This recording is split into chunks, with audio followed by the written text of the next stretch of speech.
মাগুরায় ৮ বছরের শিশু ধর্ষণের ঘটনায় জড়িতদের দ্রুত আইনের আওতায় আনার নির্দেশ দিয়েছেন প্রধান উপদেষ্টা অধ্যাপক ডক্টর মোহাম্মদ ইউনূস। আজ উপদেষ্টা পরিষদের বৈঠকে এ নির্দেশ দেন তিনি। প্রধান উপদেষ্টার প্রেস সচিব শফিকুল আলম এ তথ্য নিশ্চিত করেছেন। তিনি জানান, মডেল মসজিদ নির্মাণ প্রকল্পে সৌদি আরব কোনো টাকা দেয়নি। এসব মসজিদ হয়েছিল জনগণের টাকায়। বৃহস্পতিবার প্রধান উপদেষ্টার কার্যালয়ে উপদেষ্টা পরিষদের নিয়মিত বৈঠক হয়। এতে সভাপতিত্ব করেন প্রধান উপদেষ্টা ডক্টর মোহাম্মদ ইউনূস। বৈঠকে কয়েকটি বিষয়ে আলোচনা হয়েছে। মাগুরায় ধর্ষণের শিকার হয়ে প্রাণ হারানো ৮ বছরের শিশুটির কথাও আলোচনায় এসেছে।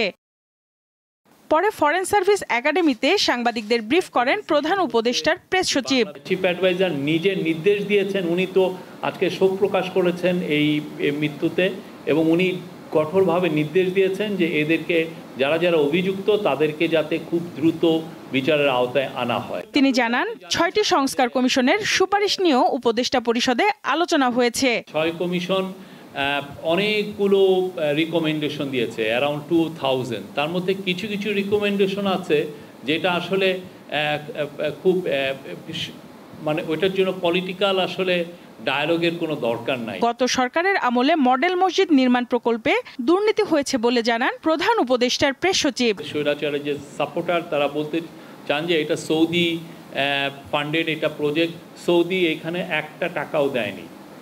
এখানে সৌদির কোনো এটা ট্যাক্স পেয়ার মানিতে এই প্রায় $1 বিলিয়ন এটা একটা প্রজেক্ট। তিনি জানান, একটি আন্তর্জাতিক সম্মেলনে যোগ দিতে ২৬ মার্চ ৪ দিনের সফরে চীন যাচ্ছেন প্রধান উপদেষ্টা। ওই সময় চীনের প্রেসিডেন্ট শি জিনপিং এর সঙ্গে ডক্টর মোহাম্মদ ইউনূসের দ্বিপক্ষীয় বৈঠক হতে পারে। ২৬ তারিখে চায়না যাচ্ছেন। সঞ্জিতা প্লাবনী, দীপ্ত সংবাদ, ঢাকা।